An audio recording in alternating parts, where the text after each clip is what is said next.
The good news is that ancient Greece gave us democracy, philosophy, and the Olympics. The bad news is that most of what you think you know about ancient Greece is completely fabricated nonsense that would make Zeus himself spit out his ambrosia laughing. Our modern vision of ancient Greece is less historical reality and more like a frat party costume theme, where everyone's wearing bed sheets and fake laurel wreaths. We've romanticized these ancient folks to the point where they barely resemble the actual civilization that existed, and instead have become cardboard cutouts for us to project our modern ideals onto. It's like we've created an entire civilization of Instagram filters. Ancient Greece, Valencia edition. Let's start with the whole Greeks were all about logic and reason myth. Sure, Aristotle and Plato were thinking deep thoughts, but the average Greek was just as superstitious as your aunt who won't walk under ladders and throws salt over her shoulder. These people wouldn't make a move without consulting an oracle first. Want to go to war? Check with the oracle. Planning to build a new temple? Oracle time. Thinking about having fish for dinner? Better check what the gods think about that. The Delphic oracle was basically the ancient Greek version of a magic 8-ball. Except instead of reply hazy, try again, you got cryptic messages from a woman high on volcanic fumes. And people based major life decisions on this. Imagine running your life according to fortune cookies, and you're getting close to ancient Greek decision-making processes. The oracles themselves were often women in drug-induced trances. At Delphi, the Pythia would sit over a crack in the earth that released ethylene gas, which caused hallucinations and speaking in tongues. So essentially, the foundation of many Greek political and military decisions was based on the ramblings of someone who was, scientifically speaking, totally high as a kite. And everyone was completely fine with this arrangement. Kings and generals would travel hundreds of miles just to hear these incomprehensible mutterings, which would then be interpreted by priests. It's like making national policy based on what your drunk uncle mumbles during Thanksgiving dinner, except with more religious authority. And speaking of religion, another massive myth is that the Greeks actually believed in their gods the way modern people might believe in a single deity. The reality was far more complicated and, frankly, pragmatic. Greek religion was transactional in a way that would make a Wall Street banker blush. I'll sacrifice this goat if you give me a good harvest was the basic formula. It wasn't about faith or being morally good. It was about keeping the cosmic powers that be from raining destruction upon your house. The gods were powerful, capricious entities to be appeased, not loved. Imagine your relationship with the DMV, but with more animal sacrifice, and you're getting closer to how Greeks viewed their deities. The gods themselves weren't even moral exemplars. Far from it. Zeus was essentially a serial sexual predator who couldn't keep it in his chitin. Hera was pathologically jealous and vindictive. Ares was a bloodthirsty warmonger. Aphrodite cheated on her husband repeatedly. Dionysus was perpetually drunk and inciting riots. These were not beings to emulate. They were cosmic forces with human-like personalities that needed to be managed and manipulated. Greek myths weren't moral fables meant to teach good behavior. They were cautionary tales about the unpredictable nature of the universe. The message wasn't be good like the gods. It was more like the universe is chaotic and powerful forces might crush you at any moment. So tread carefully. The ancient Greeks would be completely bewildered by our modern romantic view of their pantheon. We've sanitized their gods for general consumption, turning Zeus from a divine rapist into a wise, bearded father figure shooting harmless lightning bolts. Disney's Hercules would have caused ancient Greeks to riot in the streets, not because they were offended by the inaccuracy, but because they would have been baffled by the whole go-the-distance motivational storyline. The Greek Heracles wasn't on a journey of self-discovery. He was a divinely punished murderer working off his sentence through dangerous community service. He wasn't finding himself. He was trying to avoid being destroyed by Hera's eternal grudge. Another persistent myth is that ancient Greeks were all walking around in pristine white togas, philosophizing all day like they were at some kind of eternal TED Talk. First of all, Greeks didn't wear togas. Those were Roman. Greeks wore chitons, hemationts, and peplos, which were more like belted shirts and draped cloaks. And they weren't blindingly white either. They were often colorfully dyed in purples, reds, and yellows. Our vision of white-clad Greeks comes from the fact that the marble statues we found were white. But that's because the paint wore off over 2,000 years. These statues were originally painted in vibrant, even garish colors that would make a flamingo look understated. The Parthenon wasn't an elegant, minimalist white temple. It was a riot of color that would make a Vegas casino say, maybe tone it down a bit. As for everyone philosophizing all day, the reality is that most Greeks were farmers, craftspeople, or merchants just trying to make a living. Philosophy was a luxury pursuit for the wealthy few who didn't have to worry about where their next meal was coming from. Your average Greek was more concerned with crop yields than metaphysics. The philosophers we remember were often supported by wealthy patrons or had independent means. Socrates was unusual in his poverty, and even he had been a stonemason before taking up full-time question asking. Most Greeks were too busy working, raising families, and trying not to offend any of those temperamental gods to sit around discussing the nature of reality and virtue all day. And let's talk about that famous Greek democracy. Yes, Athens had a democratic system, but calling it a true democracy would make modern political scientists choke on their coffee. Only adult male citizens could participate, which excluded women, slaves, and resident foreigners, medics. That means about 10 to 20% of the actual population had any political rights. It's like calling a country club a public institution. Technically, anyone can join, but only if you're the right kind of person with the right connections and money. Athenian democracy was revolutionary for its time, but it was still fundamentally an exclusive boys' club with a strict membership policy. Even within that limited electorate, Greek democracy would look bizarre to modern eyes. They selected many officials by lottery, not election, on the theory that anyone, any male citizen, that is, could do most government jobs. Imagine picking your next president by pulling a name out of a hat. They also had ostracism, where once a year they could vote to exile someone for 10 years. No crime necessary, just general unpopularity. It was essentially a formalized popularity contest with very high stakes. Sorry, Dave, you've been kind of annoying lately. Enjoy your decade in Persia. This wasn't some fringe practice either. It was a fundamental part of their political system. Speaking of politics, another widespread myth is that ancient Greeks saw themselves as one unified culture or nation. In reality, ancient Greece was more like a dysfunctional family reunion that occasionally erupted into violent brawls. The Greek city-states spent as much time fighting each other as they did external enemies. Athens and Sparta weren't just rivals. They were mortal enemies who went to war repeatedly. The Peloponnesian War lasted nearly 3 decades and devastated much of Greece. These weren't minor squabbles. They were existential conflicts where the losers might have their cities razed, their men killed, and their women and children sold into slavery. Ancient Greek unity was rare and typically only emerged under extreme external threat, like the Persian invasions. The city-states had dramatically different cultures, governments, and values too. Athens was democratic, naval-focused, and commercially minded. Sparta was an authoritarian military state where money was deliberately made impractical to use. Corinth was wealthy and cosmopolitan. Thebes had its own distinct traditions. Each had their own dialects, religious practices, and founding myths.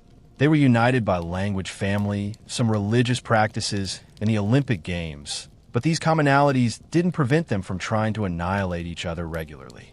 It would be like if New York and New Jersey weren't just rivals, but periodically went to war, with New Yorkers enslaving captured New Jerseyans and burning Trenton to the ground. The whole. Ancient Greeks were sophisticated lovers of beauty and art. Narrative deserves some serious side-eye, too. Sure, they created incredible sculptures and architecture, but their idea of a good time often involved getting absolutely hammered at symposia. These weren't refined intellectual gatherings where everyone recited poetry with perfect posture. They were essentially drinking parties where men reclined on couches, competing in drinking games, and often ended with participants stumbling through the streets, vandalizing property, and harassing passersby. Imagine your local fraternity's weekend bender, but with more olive oil and philosophical pretensions, and you're getting close to a Greek symposium. The sophisticated discussions of poetry and philosophy were often just the appetizers before the main course of competitive intoxication. The drinking was so central to these gatherings that they had a designated symposiarch, literally a drinking boss who decided how much water would be mixed with the wine. Greeks didn't drink their wine straight. They considered that barbaric. They'd call you a Scythian, which was basically ancient Greek for uncultured drunk. Instead, they diluted it with water at various ratios. But don't mistake this for moderation. They were still getting plenty wasted, just taking the scenic route to Drunktown rather than the express train. Some symposia lasted for days, with participants taking breaks only to pass out, vomit, or engage in other activities that wouldn't make it into the sanitized history books they gave you in high school. And speaking of activities that don't make it into school textbooks, let's address the elephant-sized myth in the room: ancient Greek sexuality. Modern folks often claim the Greeks were uniformly accepting of homosexuality, but that's like saying modern Americans all have the same views on taxes. Greek attitudes towards sexuality were complex, varied by region and time period, and were nothing like our modern conceptions. They didn't have terms for homosexual or heterosexual as identity categories. Their concerns were more about who was the active versus passive partner, regardless of gender. Being the active partner was fine for a free adult male. Being passive could be problematic for his social status. It wasn't about sexual orientation as we understand it today. It was about power dynamics and social roles. The famous Greek pederasty is another area where modern romanticism has severely distorted historical reality. We like to imagine philosophical mentorships between intellectual equals, but the actual practice involved adult men pursuing adolescent boys in relationships that combined education with sexual elements. These weren't relationships between equals. They were institutionalized age gap relationships with significant power imbalances. Different city-states had different norms around these relationships. Some, like Athens, had complex social rules governing them. Others, like Sparta, incorporated them into their military training. Some cities regulated them heavily or discouraged them entirely. There was no single Greek approach to these relationships, just as there wasn't a unified Greek approach to anything else. Another myth we love to perpetuate is that the ancient Olympic Games were some kind of pure celebration of amateur athletic achievement. In reality, the ancient Olympics were a religious festival dedicated to Zeus that happened to feature athletic competitions where participants competed naked. Yes, completely naked. The word gymnasium comes from gymnos, meaning naked. There was no international Olympic committee ensuring fair play. Cheating was common, and punishment for getting caught could be severe.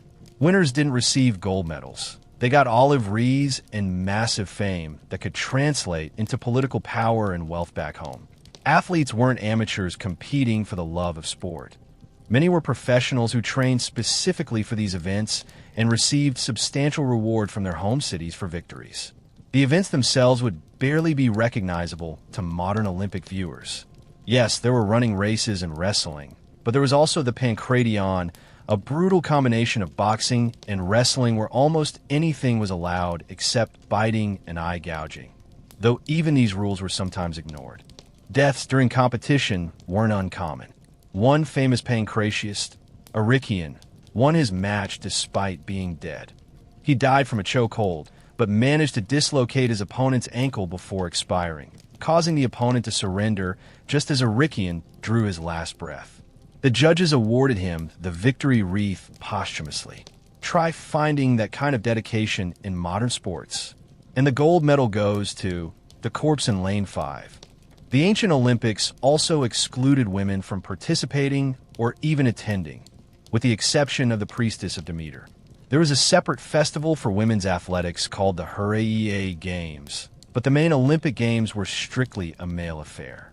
Women who tried to sneak in as spectators faced the death penalty, being thrown from Mount Typeum.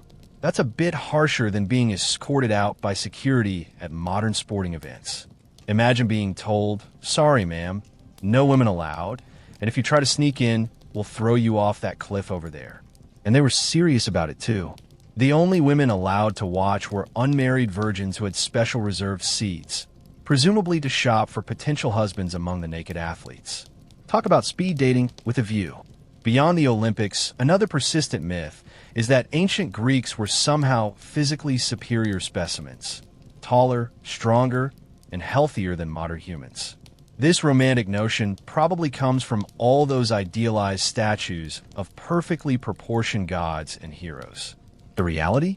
The average ancient Greek man stood about 5 feet 6 inches tall, about 167 centimeters, and women were even shorter. Archaeological evidence shows they suffered from malnutrition, parasites, infectious diseases, and dental problems that would make modern dentists recoil in horror. Life expectancy at birth was around 25 to 30 years, though if you survived childhood, you might make it to 50 to 60. They weren't superhuman physical specimens. They were just regular people dealing with the health challenges of pre-industrial life without antibiotics, modern nutrition, or health care. Their medical practices were a mixed bag of occasionally brilliant observations mixed with complete nonsense. Hippocrates and his followers did make some important advances, like recognizing the natural progression of diseases without supernatural intervention. But they also believed illness was caused by imbalances in the 4 bodily humors: blood, phlegm, black bile, and yellow bile. Treatments included bloodletting, induced vomiting, and various purges to restore these supposed balances. Got a fever? That's too much blood, so we'll drain some out. Feeling melancholy? Your black bile is clearly out of whack. Despite our romantic image of wise Greek physicians, their understanding of anatomy was severely limited. Human dissection was taboo, and their treatments were often as likely to kill you as the disease itself. We also need to talk about the myth that Greek women lived lives of respected domestic harmony. The reality for Athenian women, at least, was closer to house arrest than domestic bliss. Respectable women in Athens were largely confined to the women's quarters, gynaekein, of the house, had minimal education, and couldn't own property or participate in politics. Their primary value was in producing legitimate male heirs and managing the household. They couldn't go shopping alone, attend symposia, or even watch the Olympic Games. When they did leave the house, they were expected to be accompanied by a male relative or slave. Their marriages were arranged, often to men much older than themselves, and divorce was primarily a male prerogative.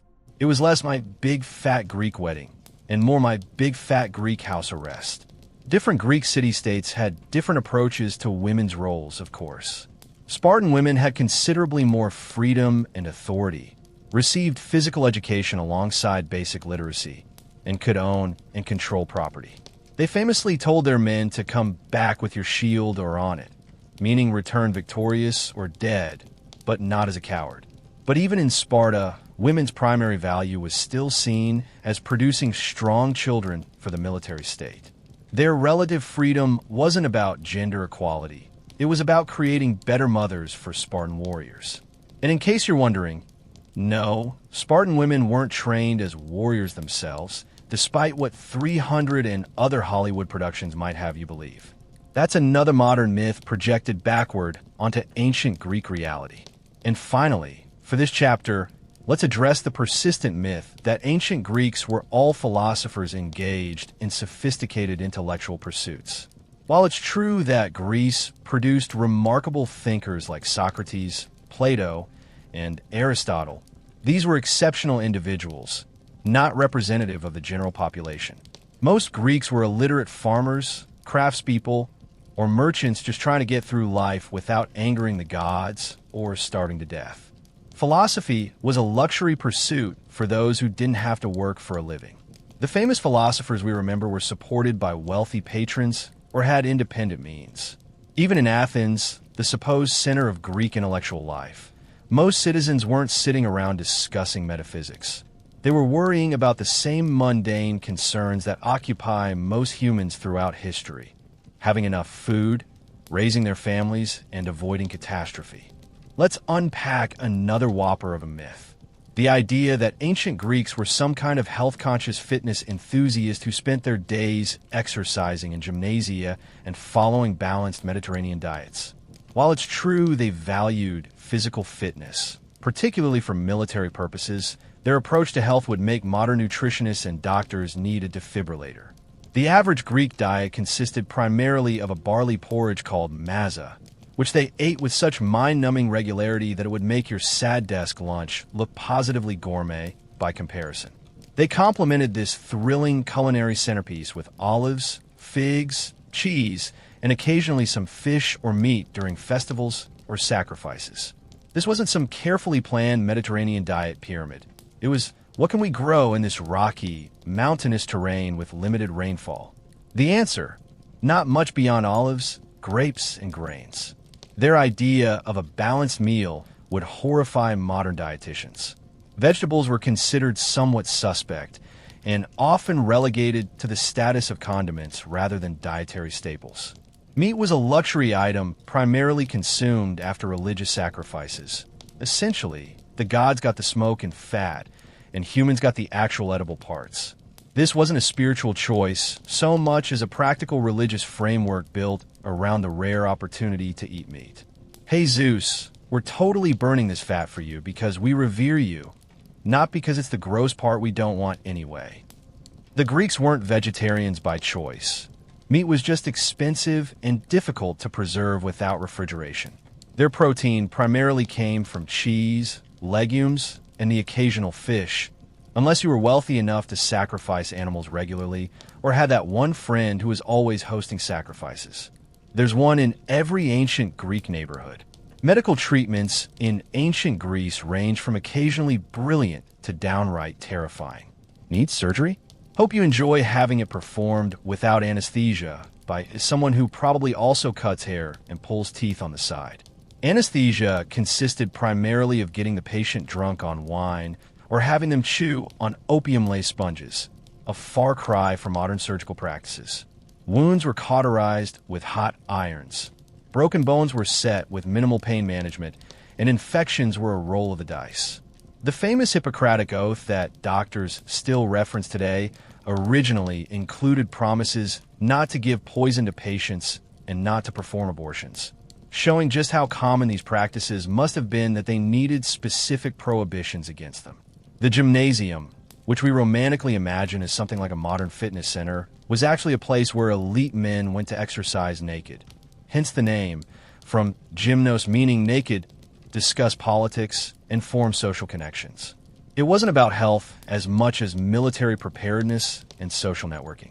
Working out wasn't about getting those perfect abs for beach season.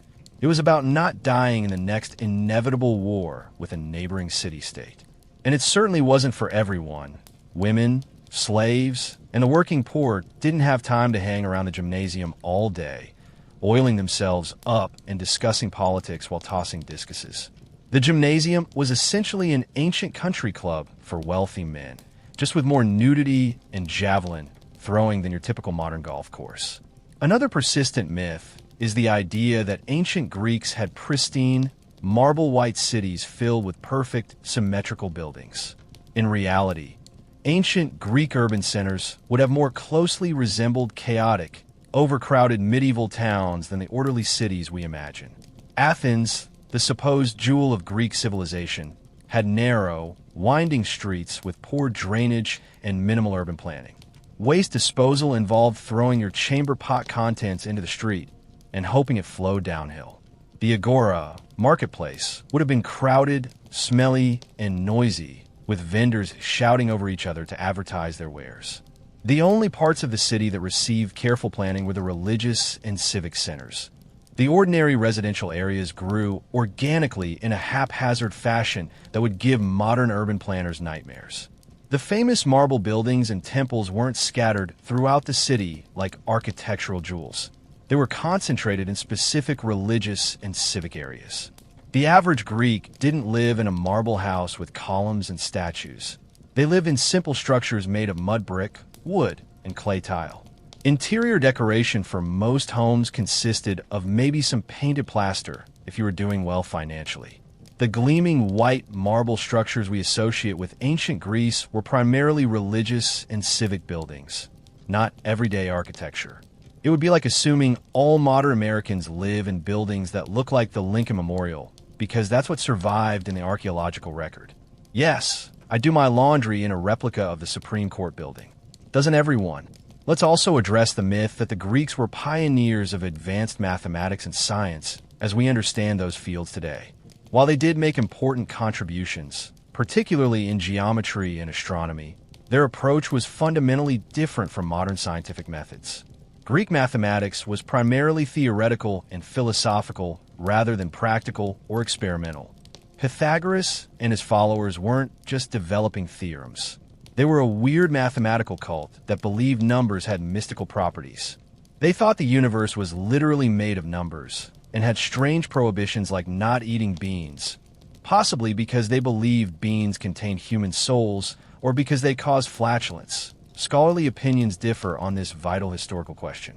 Greek science was often a blend of careful observation mixed with wild speculation and philosophical assumptions.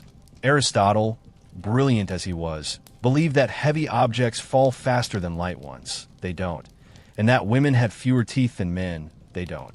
He could have tested both these ideas with simple observations, but empirical testing wasn't consistently valued in Greek natural philosophy. Theory often trumped observation. When Greek ideas were correct, it was frequently despite their methods rather than because of them. Their astronomy was remarkably accurate in predicting celestial movements, but still embedded in a completely incorrect cosmological model with Earth at the center. They were getting the right answers using the wrong equations, which is impressive in its own way. Their technology, while innovative in some areas, was also severely limited by social factors. The Greeks had the basic principles needed to develop steam power. Hero of Alexandria even created a primitive steam engine called an eolipile around the 1st century CE, but it remained a curiosity rather than a transformative technology. Why? Partly because the connection between theoretical knowledge and practical application wasn't valued the way it is in modern engineering, and partly because slave labor reduced the incentive to develop labor-saving machinery. Why invest in developing complex mechanical devices when human labor was cheap and abundant? Greek engineering achievements were impressive: aqueducts, elaborate temple machinery, war engines, but they never experienced anything like an industrial revolution despite having some of the necessary theoretical knowledge. Speaking of slavery, another myth that needs serious correction is the idea that Greek democracy somehow existed separately from the institution of slavery. In reality, Greek democracy was built on and sustained by slave labor. Athens, that supposed beacon of democratic values, had a population that was approximately 1/3 enslaved people. These weren't prisoners with jobs or indentured servants. They were property who could be bought, sold, beaten, or killed with minimal legal consequences. Some worked in the silver mines under conditions so brutal that death within a few years was common. Others worked as household servants, agricultural laborers, or craftsmen. Some slaves were educated and served as tutors or administrators, but all lacked basic rights and freedom. Slavery wasn't seen as a necessary evil or a regrettable institution by most Greeks. It was considered a natural and essential part of the social order. Even philosophers who questioned many aspects of Greek society, like Aristotle, defended slavery as natural, arguing that some people were natural slaves suited for nothing better. This wasn't a fringe view. It was mainstream Greek thought. The leisure that allowed citizens to participate in democratic governance was built on the labor of enslaved people who worked so citizens didn't have to. Greek democracy wasn't established in opposition to slavery. It coexisted with and depended upon it. The freedom of the few was purchased with the bondage of the many, a rather important footnote that often gets omitted from romantic portraits of Greek democratic ideals. Another misunderstood aspect of Greek culture is their attitude toward children and child rearing. We might imagine Greek children receiving the famous well-rounded education of sound mind in a sound body. But the reality was much harsher. Infanticide was practiced, particularly for infants born with visible deformities or for unwanted female infants. In Sparta, newborns were examined by elders, and those deemed weak or defective were abandoned at the foot of Mount Taygetus to die of exposure. This wasn't considered murder. It was population quality control. Even in less militaristic Athens, unwanted infants might be exposed, abandoned, with the hope that someone might take them in, often to raise as slaves. Childhood in ancient Greece wasn't protected by the sentimental value we place on it today. Children were potential assets who needed to prove their worth. Education, that supposed Greek specialty, was primarily available to boys from wealthy families. Girls typically received only domestic training, learning to spin, weave, and manage a household rather than studying literature or rhetoric. Boys' education varied dramatically by city-state. Athenian boys from good families learned reading, writing, mathematics, music, and physical education. Spartan boys were taken from their homes at age 7 to begin military training in the Agoge system, where they were deliberately underfed to encourage stealing, the idea being to develop stealth and cunning, and brutally beaten both as punishment and as tests of endurance. Getting caught stealing resulted in severe punishment, not for the theft itself, but for getting caught.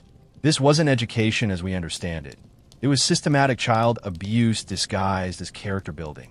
And finally, for this chapter, let's dismantle the myth that the Greeks had some sort of unified, coherent ethical system. Modern people often talk about Greek values as if there was a consistent moral framework across the civilization. In reality, what was considered virtuous in militant Sparta, physical courage, endurance, loyalty to the state, might be considered barbaric in commercial Corinth. The philosophical schools that developed in Athens had wildly different ethical approaches. Epicureans sought moderate pleasure and the absence of pain. Stoics emphasized virtue and emotional self-control. Cynics rejected social conventions and lived ascetically, and skeptics questioned whether we could know anything at all about ethics or anything else. There is no single Greek approach to ethics, just as there's no single modern approach to ethics. The Greeks argued about moral questions just as vigorously as we do today, and with just as little consensus.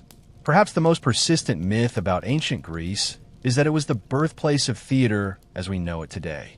Yes, they did invent formal theatrical performances with written scripts, but if you're imagining something like Broadway or your local community theater, you're way off the mark. Greek theater was fundamentally a religious ritual performed during festivals honoring Dionysus, the god of wine and ecstatic frenzy. These weren't entertaining diversions. They were sacred civic obligations with political implications. Attendance was considered a citizen's duty, and the state even paid for poor citizens to attend. Imagine your local government requiring you to watch 3 tragedies and a satyr play in a row, starting at dawn, while sitting on stone benches without cushions or bathroom breaks.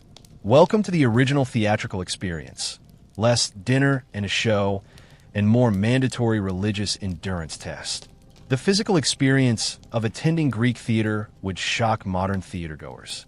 Performances took place outdoors in massive amphitheaters that could seat 15,000 to 20,000 people, with acoustics so perfect you could hear a whisper on stage from the back row. But comfort was not a priority. You sat on stone benches for hours, through multiple plays performed back-to-back, in whatever weather happened that day. Blazing Mediterranean sun, spring showers, whatever. There were no intermissions, no concession stands selling overpriced wine, and certainly no air conditioning. If you needed to relieve yourself, you either held it or missed part of the performance. And don't even think about texting during the show. Not just because phones didn't exist, but because disrespecting the religious festival could get you in serious trouble with both human authorities and divine ones. The content of the plays would be equally alien to modern audiences. Greek tragedies weren't just sad stories. They typically involved horrific violence, divine punishment, incest, cannibalism, and other cheery topics that would make modern censors have collective apoplexy. Medea murders her children to punish her husband. Oedipus unknowingly kills his father and marries his mother, then gouges out his own eyes when he discovers the truth. Agamemnon sacrifices his daughter for favorable winds, then gets murdered in his bathtub by his wife. These weren't subtle psychological dramas. They were brutal, bloody spectacles exploring the relationship between humans, gods, and fate. And yet, ironically, most of the violence happened off stage, reported by messengers rather than shown directly, not out of delicacy, but because theatrical conventions required it. The performance style would be equally unrecognizable to modern theatergoers. All actors were men, even when playing female characters. They wore enormous masks that amplified their voices and conveyed basic emotions, since facial expressions would be invisible in such large venues. These weren't realistic portrayals. They were stylized, exaggerated performances that would look completely bizarre by modern standards. Actors also wore platform shoes, cathorno, and padded costumes to appear larger than life. Imagine watching Hamlet performed by men in drag wearing 6-inch platform boots, gigantic masks with exaggerated features, and costumes that made them look twice their normal size, while a chorus of 15 identically dressed men periodically broke in a synchronized chanting and dancing. That's closer to Greek theater than anything you'd see on Broadway today. Comedy was even more removed from our modern understanding. Ancient Greek comedy, particularly the Old Comedy of Aristophanes, featured outrageous obscenity, explicit sexual jokes, scatological humor, and merciless mockery of public figures, all performed as part of a religious festival. Politicians, generals, and philosophers were lampooned by name, with actors sometimes wearing masks that clearly resembled specific individuals. Imagine SNL skits, but with explicit nudity, constant genital jokes, characters with enormous phalluses strapped to their costumes, and the president and entire Congress being personally mocked to their faces while they sat in the audience. All of this was not only permitted, but expected as part of the festival of Dionysus. The god of wine and ecstasy apparently appreciated a good dick joke and some pointed political satire. Another major misconception is that ancient Greeks spoke classical Greek as a unified language. In reality, ancient Greek consisted of numerous dialects that could be mutually unintelligible, divided along geographical and tribal lines. Attic, Ionic, Doric, Aeolic, and other dialects had significant differences in vocabulary, grammar, and pronunciation. A Spartan and an Athenian might have as much trouble understanding each other as a modern Glaswegian Scot and a deep Bayou Cajun. The classical Greek taught in universities today is primarily based on Attic Greek, the dialect of Athens, which became culturally dominant due to Athens' power and influence. But this wasn't the everyday language of most Greeks. It would be like future historians assuming all English speakers in the 21st century talked like news anchors from New York or London. The written language was even more restricted. Literacy rates in ancient Greece were probably around 10% of the population at best, concentrated among elite males in urban areas. Most Greeks never wrote or read anything in their lives. Writing itself wasn't standardized.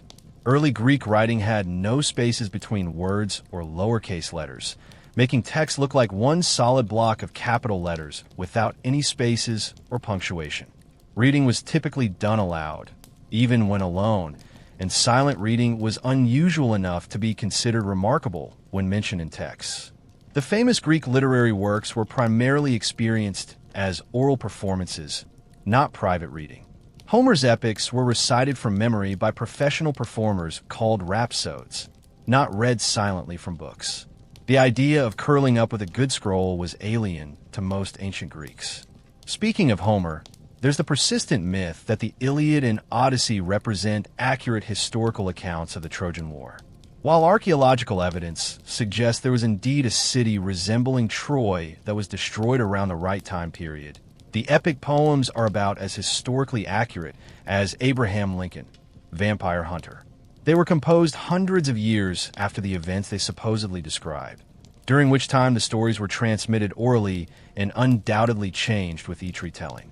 The gods directly intervene in the action, impossible feats of strength are performed, and the heroes behave more like mythological figures than real soldiers.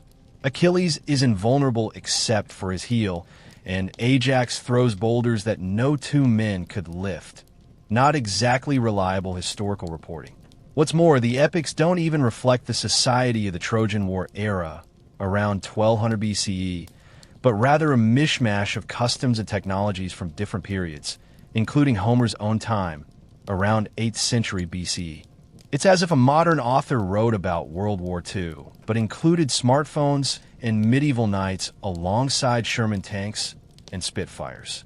The Homeric epics are foundational literary works, but treating them as historical documents will be like future archaeologists using Marvel's Thor movies to understand Norse mythology or Hamilton to understand the American Revolution. They're artistic interpretations with a loose relationship to historical events, not documentary evidence. The myth of Greek athletic prowess is also due for some revision. We've already touched on the Olympics, but there's a broader misconception that Greek athletics were about personal achievement and the pursuit of excellence. In reality, Greek athletic competition was inseparable from social status, military training, and religious observance. The ideal of sport for sport's sake would have been incomprehensible to the Greeks. Athletic competition was about demonstrating the superiority of your city-state, honoring the gods, and preparing for war. It was nationalist propaganda and military training disguised as sport. The famous Greek gymnasium wasn't a public health facility. It was where young men prepared for military service by developing the strength, speed, and skills needed for combat. This militaristic purpose explains why Greek athletics focused on individual combat sports like wrestling, boxing, and pankration, as well as skills directly applicable to warfare like javelin throwing, discus, and running in armor. There were no team sports as we understand them today. No ancient Greek basketball league, no soccer tournaments. Competition was individualistic because hoplite warfare required individual prowess within a phalanx formation. The closest thing to team competition was the chariot race, and even that was attributed to the owner of the chariot rather than the actual driver, a bit like crediting a NASCAR victory to the car's owner rather than the driver. Athletic success brought honor to your city and family, not just personal glory. And of course, the competitors were exclusively free men. No slaves or women need apply for most competitions. Another myth in need of correction is the idea that the Greeks had what we would recognize as organized libraries and archives. The famous Library of Alexandria, which was actually in Egypt and part of the Hellenistic world rather than classical Greece proper, was exceptional precisely because systematic collection and preservation of texts was rare. For most of Greek history, texts existed in single copies or very limited numbers, hand-copied by slaves or professional scribes. The concept of publishing, as we understand it, didn't exist. Authors would have their works copied and distributed to friends or patrons who might make their own copies to share further. Many important works circulated primarily through oral transmission rather than written copies. The idea of walking into a building filled with thousands of organized, cataloged texts available for public consumption would have been revolutionary. Even for the relatively small collections that did exist, the physical format of Greek texts made using them challenging by modern standards. Books as we know them didn't exist. Texts were written on papyrus scrolls that had to be unrolled to read and couldn't be easily flipped through to find specific passages. Finding information in a text required unrolling the entire scroll until you reached the relevant section. There was no indexing, no page numbers, no chapters or table of contents. Imagine trying to find a specific passage in a novel by slowly unrolling a 10-foot scroll, scanning each section as you go. Now imagine doing research that requires consulting multiple texts, each on its own separate scroll. The simple technology of the codex, bound book, which allows random access to any page, was one of the most significant but underappreciated innovations in information technology, but it wouldn't become common until the Roman era. Finally, let's tackle the myth that Greek culture emerged in isolation as some kind of miraculous, spontaneous flowering of human achievement. In reality, Greek civilization was built on extensive borrowing and adaptation from older, more established cultures, particularly those of Egypt and the Near East. The Greek alphabet was adapted from the Phoenician writing system. Greek architecture incorporated elements from Egyptian models. Greek astronomy and mathematics drew heavily on Babylonian precedents. Even Greek mythology shows clear influences from Near Eastern mythological systems. The Greeks were excellent cultural synthesizers who took ideas from their neighbors, adapted them to their own needs and worldview, and developed them in new directions. They weren't creating in a vacuum. They were building on foundations laid by older civilizations with which they traded and interacted regularly. Another colossal myth about ancient Greece is that it was some kind of philosophical golden age where great thinkers were universally respected and philosophy flourished without opposition. In reality, many Greek philosophers faced persecution, exile, or even death for their ideas. Take Socrates, arguably the most famous Greek philosopher, who was sentenced to death for corrupting the youth and impiety. He wasn't given a Nobel Prize for his contributions to ethical thinking. He was handed a cup of poisonous hemlock and told to drink up. Anaxagoras was prosecuted for claiming the sun was a hot rock rather than a deity. Protagoras had his books burned for expressing agnostic views about the gods. Aristotle fled Athens to avoid, in his words, letting Athens sin twice against philosophy, referring to Socrates' execution. Greek society wasn't a philosophy fan club. It was often actively hostile to new or challenging ideas, especially those that questioned traditional religious beliefs or social structures. The famous philosophical schools themselves weren't exactly the open-minded centers of free inquiry we might imagine. They were often more like exclusive clubs or even cults with rigid hierarchies and specific doctrines. Pythagoras ran what was essentially a mathematical religious cult, where members weren't allowed to eat beans or pick up dropped objects. The Epicurean school was called the Garden because they literally met in Epicurus's garden, isolated from the rest of society. Plato's Academy and Aristotle's Lyceum were more formal institutions, but they weren't open universities accepting all comers. They were selective, exclusive groups that primarily admitted wealthy young men with the right connections. The image of philosophers engaging in open debate, welcoming all viewpoints, is more projection than reality. Each school had its dogmas and blind spots, and dialogue between competing schools was often more about scoring points than honest intellectual exchange. The philosophers themselves weren't always the wise, serene figures we imagine either. Diogenes the Cynic lived in a barrel, urinated and defecated in public, and masturbated in the marketplace to make philosophical points about natural behavior versus social convention. When Alexander the Great visited him and asked if there was anything he could do for the philosopher, Diogenes replied, "Yes, stand out of my sunlight." This wasn't the dignified, respectful exchange of a modern diplomatic meeting. It was the ancient equivalent of telling the world's most powerful man to move his royal ass because he was blocking your light. Diogenes wasn't respected as a profound thinker by most of his contemporaries. He was viewed as a shocking, obscene provocateur, more performance artist than serious philosopher. Modern philosophy departments would call campus security if someone behaved like Diogenes, not offer him tenure. Even more mainstream philosophers weren't the unified bunch of logical thinkers we might imagine. They fiercely disagreed with each other, often with personal attacks and ridicule rather than calm, reasoned debate. Aristotle criticized his teacher Plato's theory of forms. The Stoics and Epicureans had fundamentally different views about pleasure and virtue. The skeptics questioned whether we could know anything at all, driving the dogmatists crazy. These weren't minor academic disagreements.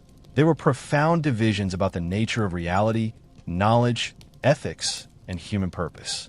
There was no single Greek philosophy, any more than there's a single modern philosophy. It was a diverse, contentious intellectual landscape with schools of thought that contradicted and competed with each other, not a unified body of wisdom. If you transported the major Greek philosophical schools to modern times, They'd be writing scathing blog posts about each other and engaging in vicious Twitter wars, not calmly collaborating on some shared project of human enlightenment. Another persistent myth is that the Greeks had some kind of advanced understanding of mental health and psychology. While they did recognize various mental conditions and had terms for them, their understanding and treatment approaches were based on a mixture of supernatural beliefs and humoral theory that bears little resemblance to modern psychological science. What we might now recognize as depression, bipolar disorder, or schizophrenia were often attributed to divine punishment, demonic possession, or imbalances in bodily fluids. Treatments included purges, bleeding, dietary restrictions, and religious rituals rather than anything resembling modern psychotherapy or psychiatric medication. The famous Temple of Asclepius offered incubation therapy where patients would sleep in the temple hoping for healing dreams from the god, essentially supernatural sleep therapy. Even the supposedly rational medical approaches to mental illness were based on fundamentally flawed understandings of human physiology and psychology. The term hysteria, for instance, comes from the Greek word for uterus, hystra, reflecting the belief that various psychological symptoms in women were caused by the uterus wandering around the body. The prescribed treatments included marriage and pregnancy to satisfy the uterus and keep it in place, or placing foul-smelling substances near the mouth and sweet-smelling ones near the vagina to lure the wandering uterus back to its proper location. This wasn't some fringe belief. It was mainstream medical theory proposed by influential physicians like Hippocrates and Galen. It's less pioneering psychological insight and more wildly sexist anatomical fantasy that persisted in various forms until shockingly recent times. The myth of Greek architectural and engineering superiority also needs some careful examination. Yes, they built impressive structures like the Parthenon, but their engineering capabilities were actually quite limited compared to some of their contemporaries and successors. The Romans far surpassed the Greeks in practical engineering with their extensive road networks, sophisticated aqueducts, concrete domes, and urban infrastructure. Greek buildings, while aesthetically beautiful, were structurally simple, primarily post and lintel construction with columns supporting horizontal beams. They didn't develop the arch, vault, or dome as structural elements to nearly the same degree as the Romans. Their largest roof spaces were modest by Roman standards. The Parthenon is a masterpiece of proportion and optical refinement, but structurally, it's essentially a fancy box with columns. Even the famous perfect proportions of Greek temples weren't actually perfect or mathematically precise in the way we often imagine. The Parthenon, for example, has deliberate imperfections built into it to create optical illusions that make it appear more perfect to the human eye. The columns bulge slightly in the middle, entasis, to prevent them from appearing concave. The platform curves upward in the middle to avoid looking like it sags. The corner columns are slightly thicker than the others and are placed closer together to appear uniform when viewed from an angle. These weren't mathematical perfections. They were clever optical tricks designed to compensate for human visual perception. The Greeks weren't creating mathematically perfect buildings. They were creating buildings that appeared perfect by deliberately incorporating calculated imperfections. The myth of Greek mathematical prowess also needs some context. While Greek mathematicians like Euclid, Archimedes, and Pythagoras made important contributions, Greek mathematics was severely limited by several factors. They had a cumbersome notation system that made calculation difficult. Try doing long division with Roman numerals and you'll get the idea. They didn't have a concept of zero as a number or placeholder, which severely limited their ability to develop more advanced mathematical concepts. Their philosophical approach to mathematics, while leading to important advances in geometry and formal proof, also hindered practical applications. Greek mathematics was primarily theoretical and philosophical rather than practical, with an emphasis on geometric constructions that could be accomplished with straightedge and compass rather than algebraic methods that might be more powerful but less pure in their eyes. This philosophical approach to mathematics sometimes actively hindered progress. When the Pythagoreans discovered irrational numbers, specifically that the square root of 2 cannot be expressed as a ratio of whole numbers. They reportedly threw the discoverer overboard from a ship because this discovery contradicted their fundamental belief that all is number, meaning that all things could be expressed as ratios of whole numbers. Whether this dramatic drowning actually occurred is debatable, but the discovery of irrationals was genuinely traumatic to Greek mathematical philosophy and was initially treated as a troubling secret rather than an interesting expansion of mathematical understanding. When your mathematical worldview is so rigid that new discoveries are treated as heretical threats rather than advances, you've got a problem with your approach to mathematics. Another area where the Greeks are often given too much credit is in their understanding of the natural world. While they did develop important natural philosophical ideas and made some accurate observations, their overall framework for understanding nature was fundamentally flawed. Aristotelian physics, which dominated Greek and later European thought for centuries, was based on the idea that objects have natural places and movements. Heavy objects naturally move downward toward the center of the earth, while light objects like fire naturally move upward. This framework couldn't accurately explain or predict most physical phenomena. It wasn't even internally consistent. Aristotle claimed heavier objects fall faster than lighter ones, a claim that could have been disproven with a simple experiment that, apparently, no one bothered to conduct for nearly 2,000 years until Galileo finally did it. Greek astronomy, while mathematically sophisticated in predicting the positions of celestial bodies, was based on a geocentric model with the Earth at the center of the universe. While they could predict where planets would appear in the sky with impressive accuracy, their fundamental understanding of the solar system was completely wrong. They developed elaborate systems of epicycles, circles within circles, to explain the apparent retrograde motion of planets rather than adopting the simpler heliocentric model. This wasn't just a case of lacking telescopes or other observational tools. It was a philosophical commitment to Earth-centered cosmology that persisted despite the increasing mathematical complexity required to make it work. When your astronomical model requires dozens of interlocking circular motions to explain what can be accounted for by simple elliptical orbits around the sun, you might be too committed to your initial assumptions. Greek understanding of biology and medicine, while advanced for its time, was similarly limited by philosophical preconceptions and taboos against practices like human dissection. Aristotle, despite being a keen observer of animals, believed in spontaneous generation. The idea that some creatures like flies and worms could arise spontaneously from non-living matter like rotting meat or mud.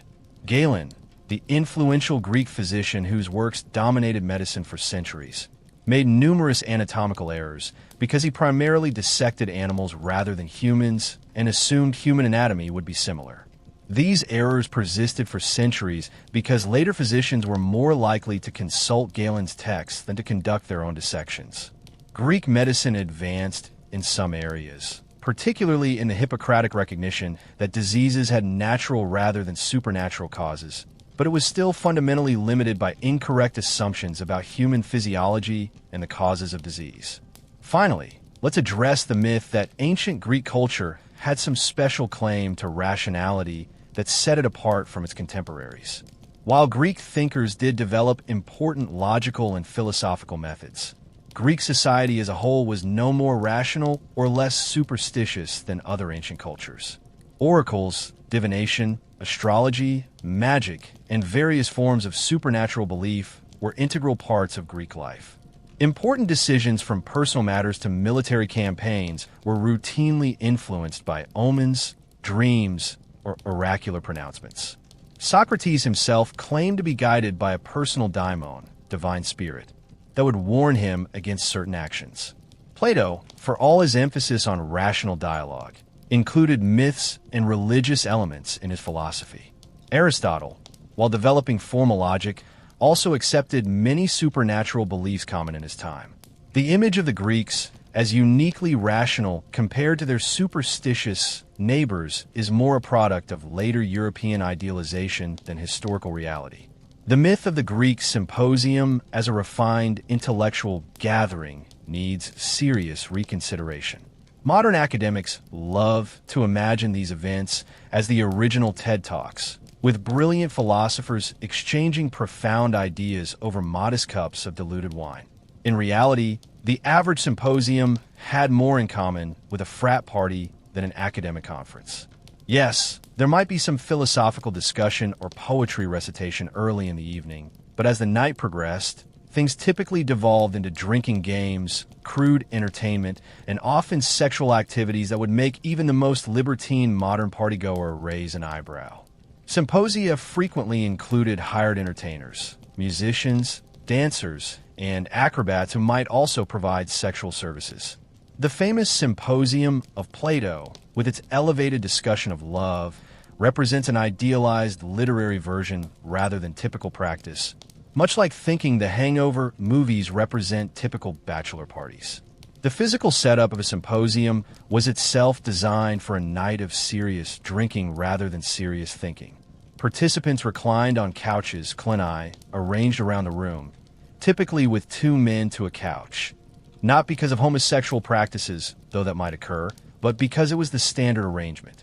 They drank from a common mixing bowl, crater, where wine was diluted with water according to the decision of the appointed symposiarch, or drinking master. This wasn't just a ceremonial position. The symposiarch decided how strong to mix the wine and how quickly participants had to drink it. Refusing to follow the symposiarch's drinking orders was considered poor form. This wasn't sophisticated wine tasting.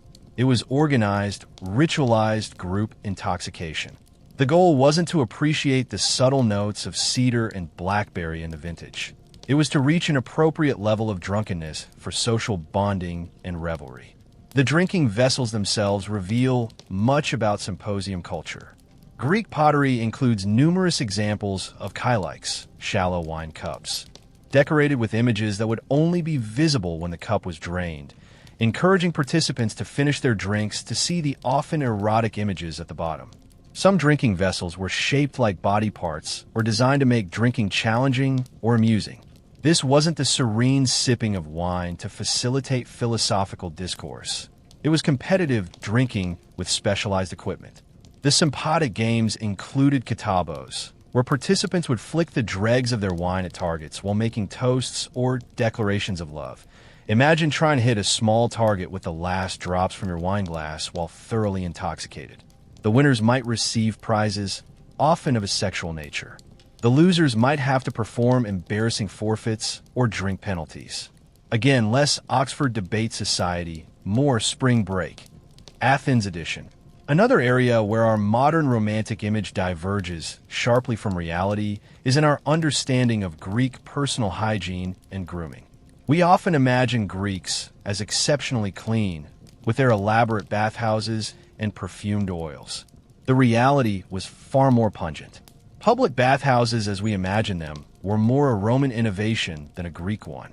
Greeks typically bathed using small vessels of water rather than full immersion, and not necessarily daily. Soap as we know it didn't exist. They used olive oil to clean the body, scraping it off with a curved tool called a strigil, taking dead skin, dirt, and sweat along with it. Deodorant didn't exist either. Perfumed oils might mask body odor for the wealthy, but the average Greek probably smelled pretty right by modern standards, especially in the hot Mediterranean climate. Dental hygiene was particularly primitive.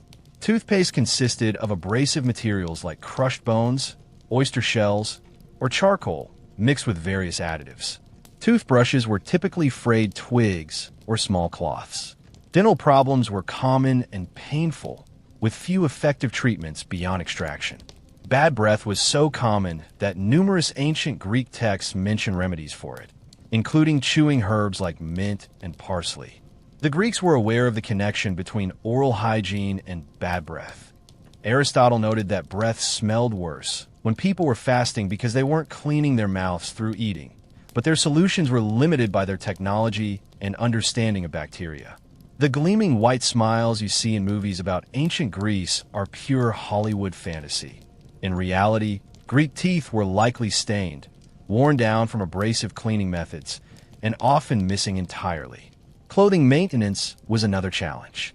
Laundry was done by pounding garments on rocks and streams or soaking them in various substances, including urine, which contains ammonia and acts as a cleaning agent. The urine was collected in pots placed on street corners specifically for this purpose. Public urinals that doubled as laundry detergent collection points. Imagine the smell of these collection vessels on a hot Mediterranean day. Clothing was rarely changed daily. Most people owned very few garments and would wear them repeatedly between washings. The pristine white chitons and hemations depicted in art were likely far less brilliant in everyday reality, especially for the working classes who couldn't afford frequent replacement or professional cleaning services. Speaking of clothing, another persistent myth is that Greeks spent their time draped in elegant togas. As mentioned earlier, togas were Roman, not Greek. Greek clothing consisted primarily of rectangular pieces of fabric arranged and pinned around the body rather than tailored garments. The basic male garment was the chiton, a sewn tube of cloth pinned at the shoulders, sometimes belted at the waist. Over this, men might wear a hemation, a large rectangular cloak draped over the shoulder. Women wore a longer version of the chiton called a peplos or chiton podares, often with more elaborate draping. These weren't the flowing, comfortable garments depicted in movies. They required constant adjustment to keep them properly arranged, particularly when active. Imagine trying to participate in a debate while constantly having to readjust your clothing to prevent it from slipping off. It's hard to make compelling philosophical arguments when you're worried about accidentally flashing the agora. Footwear was equally basic. Many Greeks, particularly the lower classes, went barefoot much of the time. When they did wear shoes, these were simple sandals made of leather thongs or sometimes wood for the poorest. More elaborate boots and closed shoes existed for winter or rough terrain, but these were relatively uncommon. There was nothing resembling the supportive, comfortable footwear we take for granted today. Walking the rough, uneven streets of an ancient Greek city in basic sandals or barefoot would have been a far cry from strolling down a modern sidewalk in cushioned shoes. The elegant marble floors of temples and public buildings were the exception. Most surfaces were unpaved dirt that turned to mud in the rain, rocky paths that caused injuries, or rough stone streets that wore out both footwear and feet with alarming speed. Food preparation and storage were also far removed from our modern expectations. Without refrigeration, food preservation relied on drying, salting, smoking, pickling, or fermenting. Meat was a luxury in part because it had to be consumed quickly after slaughter before it spoiled, typically during religious festivals when sacrificial animals provided the opportunity for communal meat consumption. Fish was more common, particularly for coastal communities, but still needed to be preserved through salting or drying for transportation inland. Fruits and vegetables were seasonal and local. There were no January strawberries imported from across the globe. Food shortages and even famines were common, particularly if harvests failed.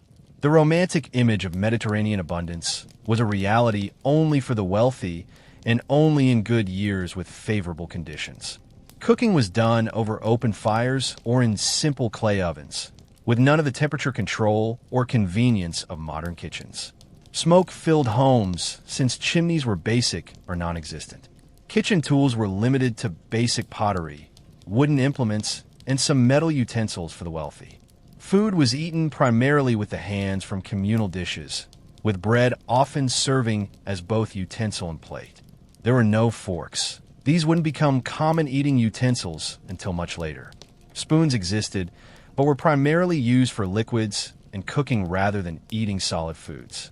Knives were used for cooking and carving, but not typically as individual table settings. The elegant dining scenes depicted in movies about ancient Greece, with individual place settings and a variety of specialized utensils, are completely anachronistic, like showing medieval peasants using smartphones. Home life in general was far less comfortable than our modern romantic image suggests. Greek houses were designed to maximize shade and airflow in the hot Mediterranean climate, but they lacked glass windows, which were rare and extremely expensive, central heating, or cooling systems beyond basic architectural features like courtyards and strategically placed openings. In winter, small charcoal braziers provided minimal heating, filling the house with smoke and carbon monoxide. Lighting came from olive oil lamps and candles, providing dim illumination at best and creating fire hazards at worst. Furniture was minimal by modern standards.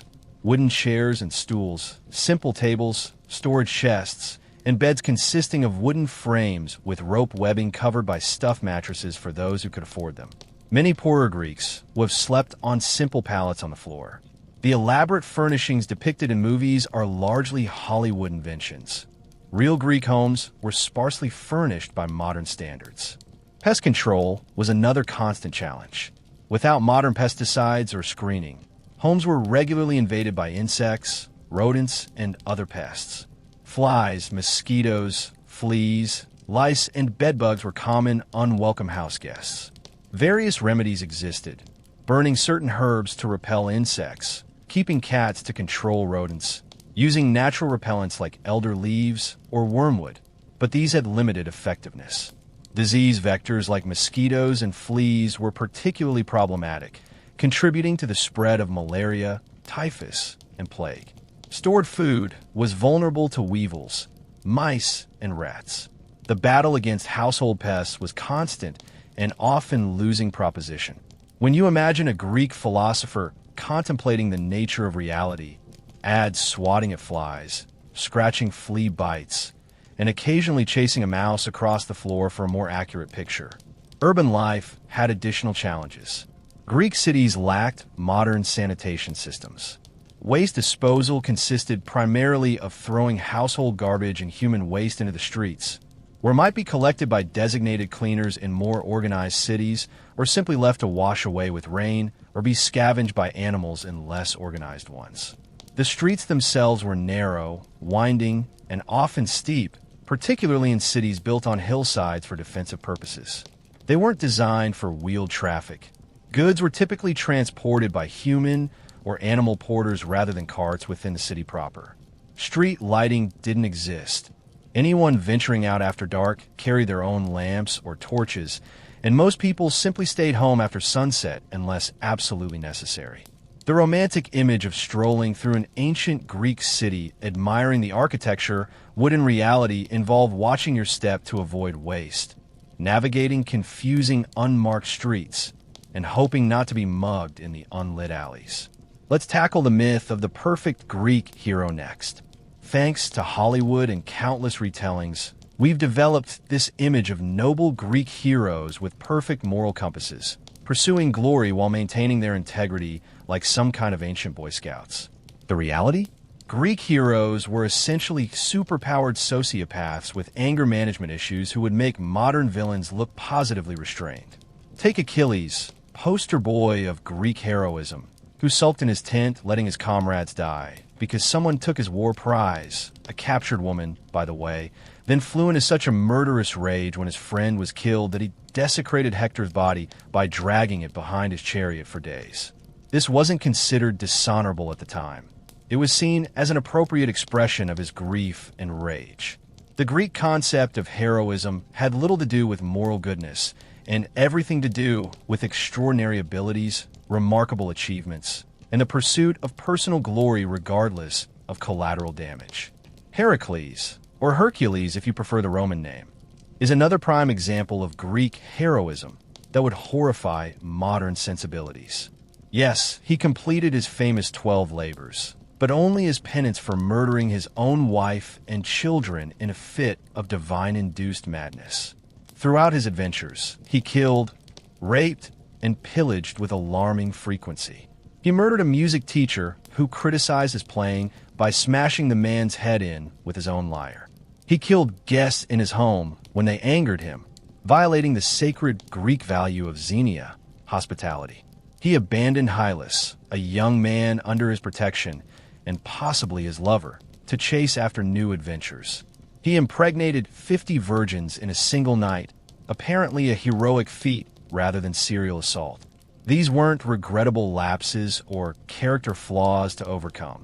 They were simply accepted aspects of his volatile, violent nature that coexisted with his heroic accomplishments. Theseus, Athens' great hero, abandoned Ariadne on a deserted island after she helped him defeat the Minotaur and escape the labyrinth. This wasn't an unfortunate oversight. He deliberately left behind the woman who had saved his life because he had no further use for her. He also attempted to kidnap Persephone from the underworld, essentially trying to abduct the wife of a god, participated in the attempted mass kidnapping of Amazon women for brides, and managed to get his father to commit suicide through sheer carelessness by forgetting to change his ship's sails as a prearranged signal. This is the national hero of Athens, the supposed center of Greek civilization and enlightenment. Modern Athens still celebrates him, conveniently glossing over the less savory aspects of his mythology in favor of focusing on the whole Minotaur-slaying business. Jason, of Golden Fleece fame, achieved most of his heroic successes through the magical assistance of Medea, whom he promptly abandoned for a more politically advantageous marriage once he got what he wanted. When Medea took her famous revenge, killing his new bride and her own children, the ancient Greek audience would have been horrified by the child killing, but would have understood her rage at Jason's betrayal as entirely justified. Jason wasn't viewed as a victim of a psychotic witch. He was seen as a man who violated sacred oaths and got what was coming to him. His initial abandonment of Medea after all she had done for him wasn't considered a minor lapse in judgment. It was a fundamental violation of the guest-host relationship and the sacred bonds of marriage. Jason wasn't a flawed hero. He was an oath breaker who reaped the consequences of his dishonorable actions. The truth is that Greek heroes weren't moral exemplars by any stretch of the imagination. They were defined by extraordinary abilities, remarkable deeds, and usually divine parentage or favor, not by moral goodness or ethical behavior. They were violent, volatile, vengeful, and vain. They pursued personal glory, Cleos, and immortal fame above all else, often at tremendous cost to those around them. Their stories weren't meant to provide moral instruction in the way we often expect from heroes today. They were cautionary tales about the extraordinary yet dangerous individuals who stood between the human and divine worlds, capable of both magnificent achievements and terrible destruction. These weren't characters children were meant to emulate. They were forces of nature to be both admired and feared from safe distance. This brings us to another persistent myth, that Greek mythology provided moral guidance and ethical frameworks in the same way that, say, Aesop's fables or modern children's stories might. In reality, Greek myths weren't primarily moral tales with clear lessons. They were complex cultural narratives that explained natural phenomena, justified social hierarchies and practices, established regional identities, and explored the often capricious relationship between humans and gods. The gods themselves weren't moral exemplars by any stretch of the imagination. They were powerful, unpredictable forces who acted according to their own desires and whims rather than any consistent ethical framework. Zeus was a serial rapist. Hera tormented innocent women Zeus had assaulted. Aphrodite caused wars out of vanity. Ares reveled in bloodshed. And even wise, Athena turned Arachne into a spider for the crime of being a better weaver.